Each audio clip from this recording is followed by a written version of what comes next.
আয়াতের মধ্যে আল্লাহ পাক রব্বুল আলামিন বলেন, লাইবু, দুনিয়ার জীবনটা হলো, পার্থিব জীবনটা হলো খেলতামাশ।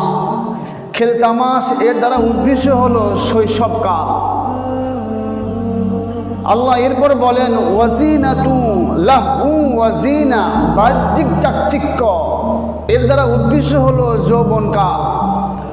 মানুষ যৌবনকালে উপনীত হলে, যৌবনকালে বয়স হয়ে গেলেই মানুষ সুন্দর হতে চায়, ফর্সা হতে চায়, তার প্রতিযোগিতা চলে। পোশাকের মাধ্যমেই, চেহারার মাধ্যমেই বিভিন্ন মানুষ প্রতিযোগিতা করে ফর্সা হওয়ার জন্য।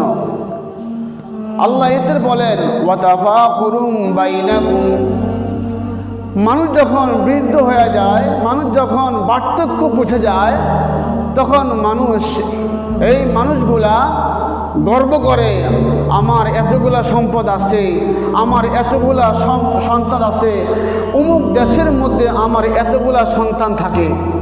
কে বলেন, করে কিনা? মানুষ গর্ব করে, বৃদ্ধ বয়সে মানুষ গর্ব করে, আমার এই পরিমাণ অর্থ সম্পদ আছে, আমার এই পরিমাণ সন্তানাদি আছে, আমার এই পরিমাণ সন্তানগুলা বিভিন্ন দেশের মধ্যে থাকে, অমুক দেশের মধ্যে থাকে, মানুষ গর্ব করে।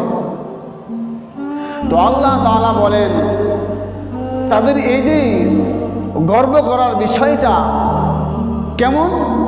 আল্লাহ বলেন, কামাসালি গাইস, মেঘের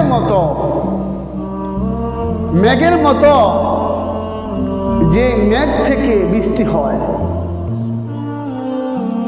দেখবেন আকাশে মেঘ ধরে আবার চলে যায়, ওই মেঘ না, যে মেঘ ধরে আবার ওই মেঘ থেকে বৃষ্টি হয়।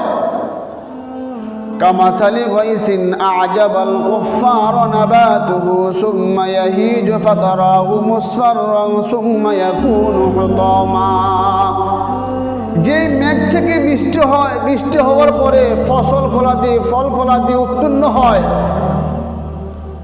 ফল গাছে ধরে, ফল হলুদ বর্ণ হয়, ফল বড় হয়, এক সময় পেকে যায়, ওই এক সময় ফলটা আর থাকে না, চূর্ণ বিচূর্ণ হয়ে যায়।